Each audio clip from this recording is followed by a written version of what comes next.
Speaker, sir, before the House rose yesterday, I was expressing myself mainly on 3 points. Stop. With your permission, sir, I will recapitulate briefly the points I made yesterday to get into a sequence. Stop. I was referring to the necessity of a concerted effort on the part of the government to devise and introduce a scheme by which the urge of the younger people of our nation for military training may be satisfied. Stop. The charm and fascination which draw the young people, especially boys of school going age, for military drills and military discipline for parades and maneuvers are well known. Stop.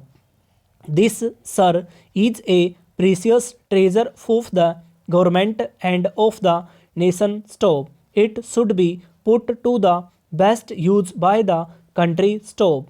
Our experience in the past has, however, been that this urge unfortunately was exploited by certain interested parties for ulterior motives. Stop.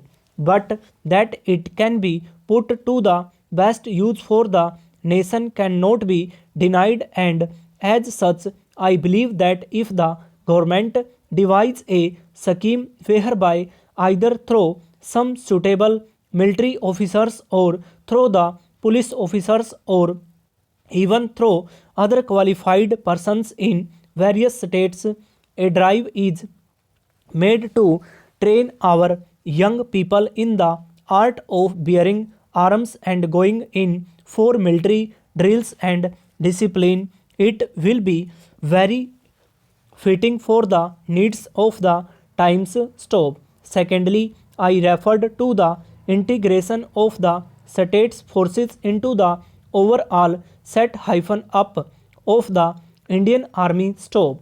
After the accomplishment of the marvelous and almost impossible task of integration of as many as princely states into the various provinces or into states unions, it is only to be expected that the states forces which are scattered over all these states should be incorporated into the bigger unit of the Indian Army. Stop.